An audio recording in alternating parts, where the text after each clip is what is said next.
Hello everyone, আসসালামু আলাইকুম। আজকে আপনাদের সাথে শেয়ার করব বাসায় কিভাবে খুব সহজে দই বানাতে পারবেন। যারা বলেন যে পারফেক্ট বাসায় দই হয় না, তাদের জন্য আজকে কিছু টিপস।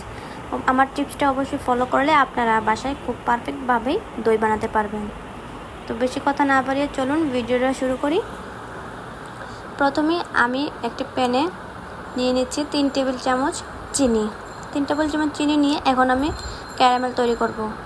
ক্যারামেলগুলো তৈরি করার কারণ হচ্ছে দইয়ের একটা সুন্দর কালার চলে আসবে, তাই না হলে কিন্তু ক্যারামেল তৈরি করার কোনো প্রয়োজন নেই, সাদাও হতে পারে দই। তো দেখতে পাচ্ছেন আমি ক্যারামেলটা তৈরি করে ফেলেছি। ক্যারামেলটা তৈরি করার সময় চুলার আঁচটা একদমই লো রাখতে হবে। তারপর আমি এখানে হাফ কাপ প্রথমে দুধ দিয়ে দিচ্ছি। আর এখানে হাফ কাপ প্রথমে আস্তে আস্তে দুধগুলো দিতে হবে। প্রথমে হাফ কাপ দিয়ে তারপরে আমি পুরোটা দিয়ে দিব।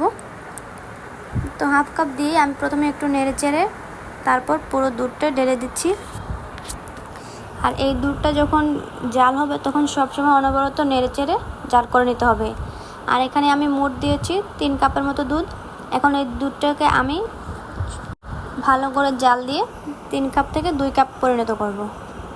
অবশ্যই দুধটা একটু ভালো করে ঘন করে নিতে হবে, নাহলে কিন্তু দইটা পারফেক্ট হবে না।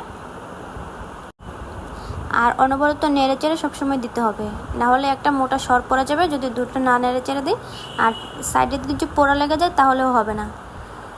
তারপর আমি দিয়ে দিচ্ছি এখানে হাফ কাপের মতো চিনি। আগেও কিন্তু আমরা ক্যারামেল বানানোর সময় চিনি দিয়েছি, তাই চিনিটা একটু বুঝে দেবেন। আর যারা মিষ্টি খুব বেশি পছন্দ করেন তারা অবশ্যই চিনি দিতে পারেন বেশি করে। তারপর এটা আমি নেড়ে চেড়ে এখন নামিয়ে নিচ্ছি। তো দেখতেই পাচ্ছেন পাত্রটা আমি একদম আমার টেবিলে ঠান্ডা হওয়ার জন্য রেখে দিচ্ছি। আর অন্য একটা বাটি নিয়ে নিয়েছি। এখানে আমি দোকানের যে দইটা পাওয়া যায় ওইটা একটা কাপ কিনে নিয়ে এসেছি। আর পারফেক্ট দই বসাতে গেলে অবশ্যই এই মিষ্টি দইটা অবশ্যই ব্যবহার করবেন।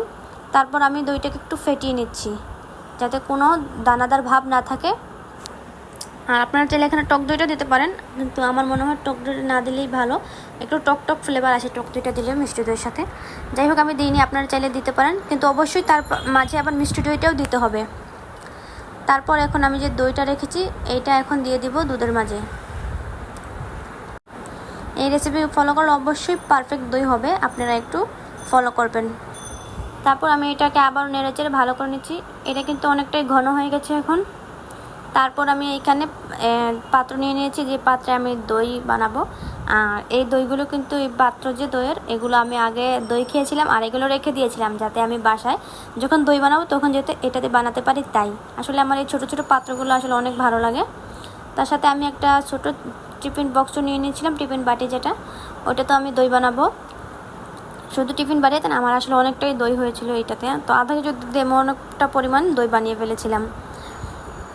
তো দেখতেই পাচ্ছেন আমি এখন দইগুলো দিয়ে দিচ্ছি।